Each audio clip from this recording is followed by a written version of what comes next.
Chris Visser and his crew, it was a good morning's work.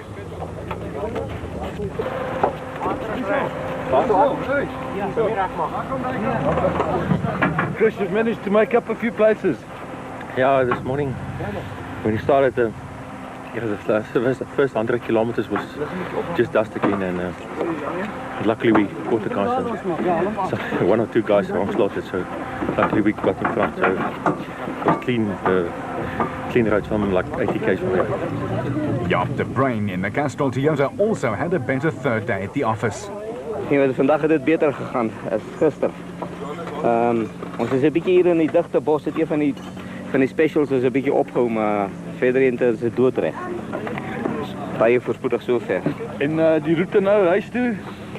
Ja, wel, ons sal nou maar sien. Kyk, nou sit almal net een ding in hulle kop om dis om te wen. So jy weet hier vanaf van die, maar ek was nog nooit in enige kompetisie waarin die mense so gejaag het soos met hierdie een. Jy weet, dit is ongelooflik die spoed wat die ouens handhaaf met hierdie voertuie.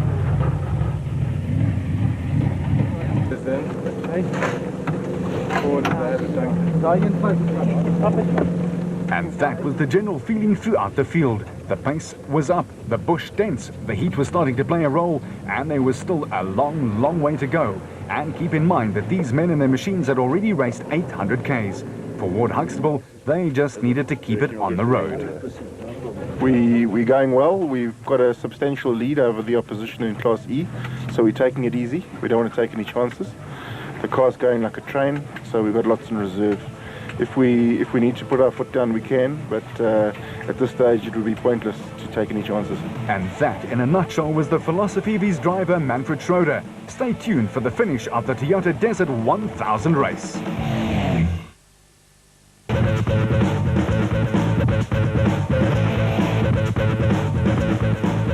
Three-time national champion Hannes Grobler, a hero in these parts of the world, was shooting for win number 4 in the exacting Toyota 1000 Desert race.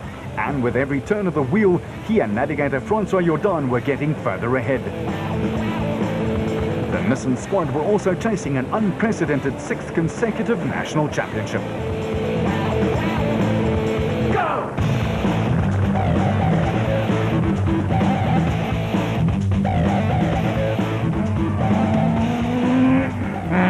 They were putting pedal to the metal.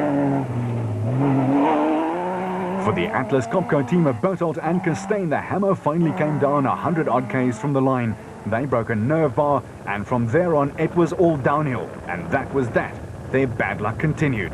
This allowed the Harpers to take second spot. Meanwhile, Africa just carries on in its ways.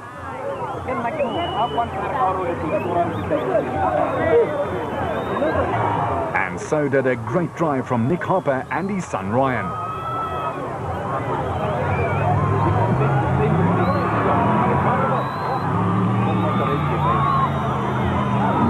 And as always, thousands of people came out to wish them luck on their way.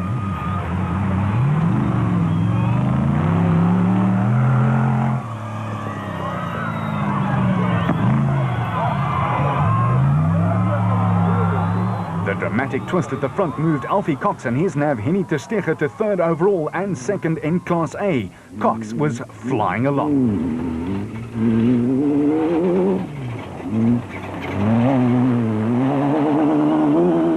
But he was being pushed all the way by Nardus Alberts and his co-driver Colin Hunter, who was doing a great job in their Rapsa Spec 2 Bat.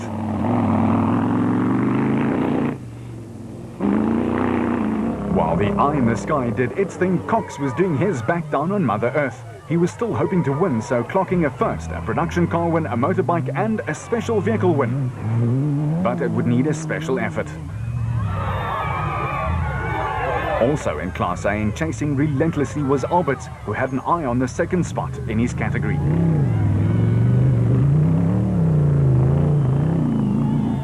With Brandon Harkis, who won the first event of the year in Darling in the Western Cape, all on his own lonesome, giving it stick.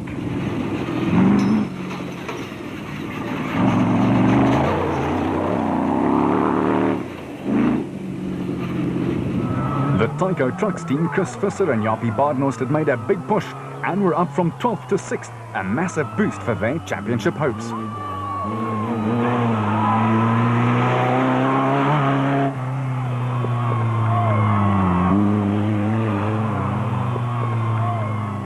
the pace was relentless and faster than anything the off-roaders had ever encountered in Botswana. For Higo and Jaap de Bruin in the Castrol Toyota Hilux and in 7th place, there was a lot to play for. They were second in Class D, just 1 minute and 41 seconds behind Visser.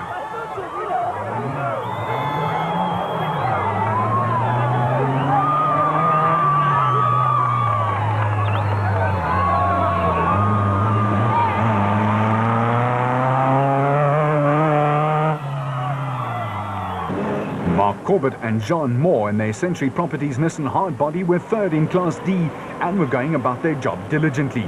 The dust, though, was still a problem, and then to make matters worse, Woolridge edged by 2.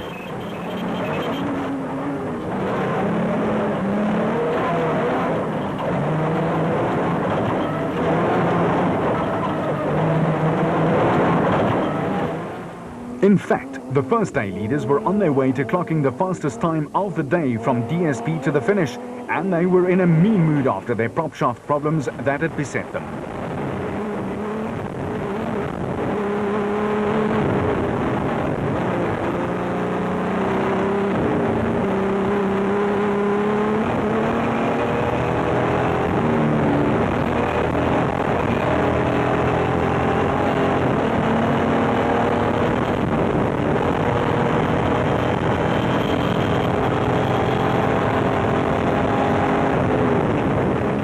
Woolridge was quite clearly going as hard as he possibly could.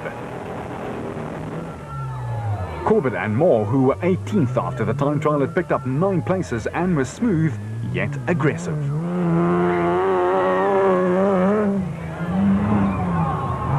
The second Works Navarro was also edging its way back up. Duncan Foss and Ralph Pitchwood were up from 42nd place to 30th and still climbing.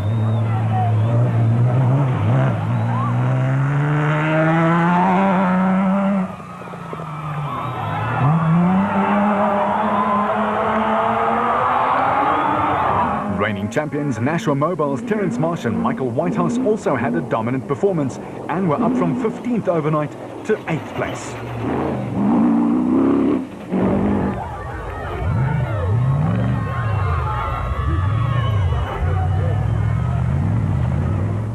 Meanwhile, Karl-Heinz Solwald was also flying up the order. He was 31st after day 1, but up 20 places to 11th and 6th in Class A. A phenomenal drive.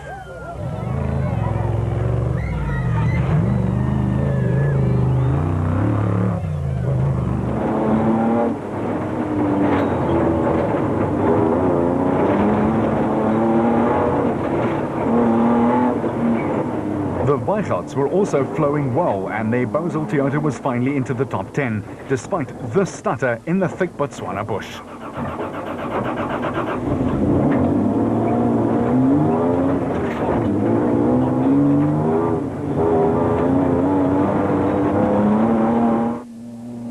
Mouth agape, the Bozel car was looking like it was gasping for breath. But the Bozel boys were in fact chasing a podium place in Class D. However, it would be a bridge too far for them. In Class E, the SA champion, the laid-back Manfred Schroeder, was on his usual search and destroy mission and was up into 13th place, a big haul from his 21st place after the prologue.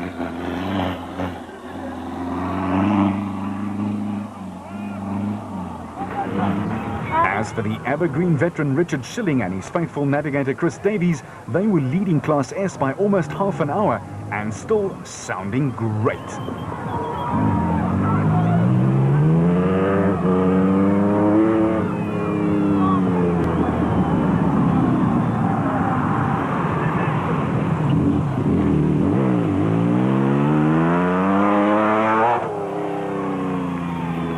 At the designated service point, another SA champion, Evan Hutchison, was having a good morning. No, we've had a good run so far this morning. I'm surprised there's nothing to do on the car because it's very, very rough out there. But we've had a good morning. A lot of dust, we've been passing a lot of guys. But we're having fun now. Made it to halfway, now we're just going to make it home. For other teams, the DSP was a time to regroup, repair and reorganize. It was a short but effective break from the long wait for the mechanics and support crew. And for the drivers and navs, a time to grab a quick bite, lubricate the throat and then saddle up and ride out again.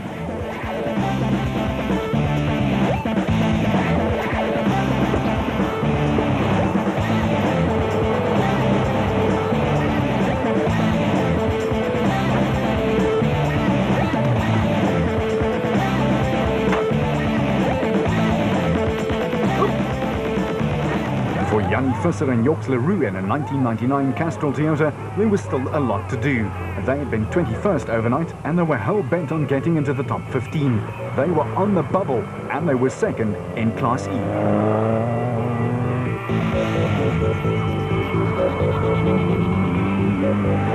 For Hutchison and Bergman, there were early problems. They bent a lower control arm, took penalty for repairing it, but their ride on the final day was solid.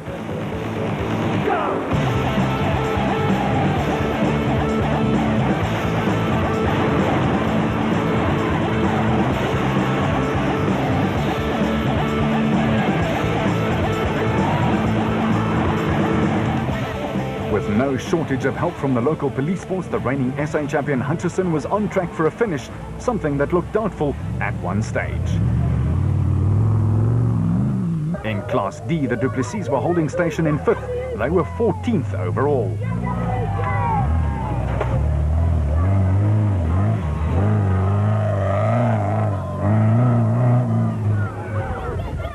Rutherford and Doubtfire in the second Nasher Mobile Bat were just behind them in 16th, but was second in Class S, chasing Richard Schilling.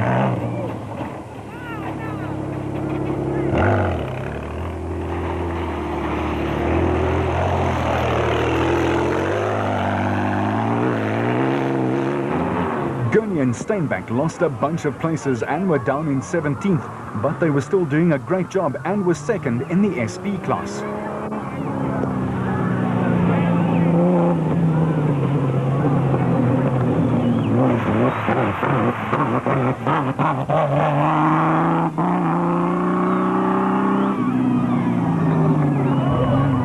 Mark and Stuart Moffat were one place further back in their Basel Hilux, but they were third in Class E.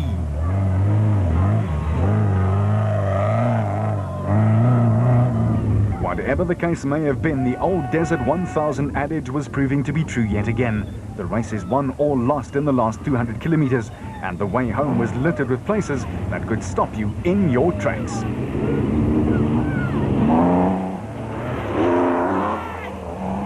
For Labuschagne and Gerber in their Nissan hardbody, they were just trying to get to the line in one piece.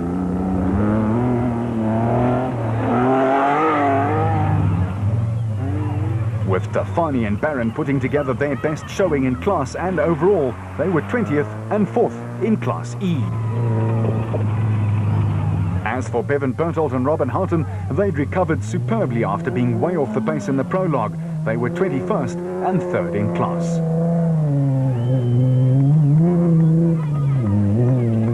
Nell and Smallberger were 22nd overall, but still had one heck of a dice going with the Besaidnotes for the Class B honours. There was less than 7 minutes in it.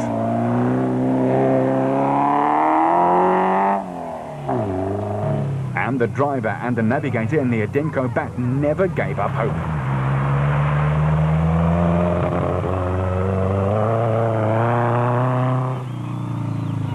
Naim Musaji and Rayhun Badhana are in the same mould. They were chasing down a tired Nick Gosler and Richard Carolyn, who was second and ahead of them in Class S.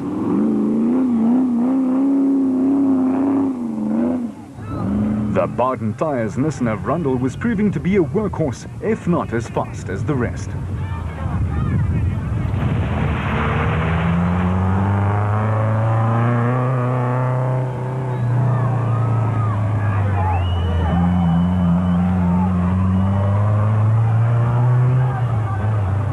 For the older Corbett, Ernest and his co-driver Warwick Huison, they were back in 48th place after having to take a penalty for a long repair job.